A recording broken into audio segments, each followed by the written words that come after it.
Depuis les années 70, Patrick Comessi a réalisé plus de 200 fresques murales et trompe-l'œil, dont les célèbres fresques lyonnaises. Des projets réunissant 3 à 6 peintres et jusqu'à 30 pour les plus monumentaux.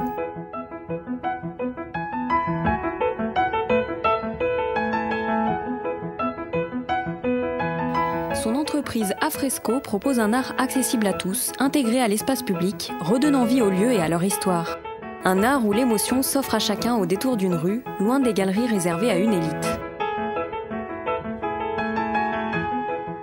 J'avais fait une fresque à Mandelieu où on avait représenté un ancien relais de poste à chevaux comme il y avait autrefois.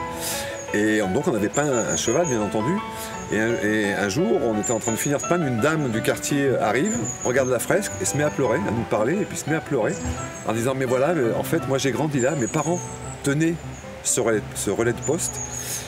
Donc je suis très ému. Et en plus, on avait un cheval, effectivement à l'époque, il restait un cheval qui est exactement celui que vous avez peint.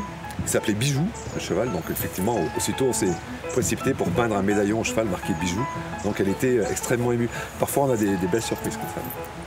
La première phase de ce travail pour moi en tout cas, c'est effectivement de se renseigner sur le lieu, au niveau historique, au niveau sociologique, au niveau culturel, ses particularités, sa spécificité, son identité, pour pouvoir après réintroduire ça dans la maquette et dans la peinture. C'est une manière de mettre des petites notes d'identité, de poésie, de jeu dans la ville, dans la vie quotidienne de tout un chacun. Après cette phase de recherche, les images sont dessinées par ordinateur, puis reproduites soit directement sur le bâtiment, soit en atelier sur des toiles qui seront ensuite collées ou marouflées sur le mur. Les gens s'amusent à essayer de décrypter où est le vrai, où est le faux, parfois se trompent, c'est assez amusant. J'ai même vu des animaux, ce qui est plus costaud, se tromper avec ça. Des pigeons par exemple essayer de se poser sur un toit alors qu'il est peint.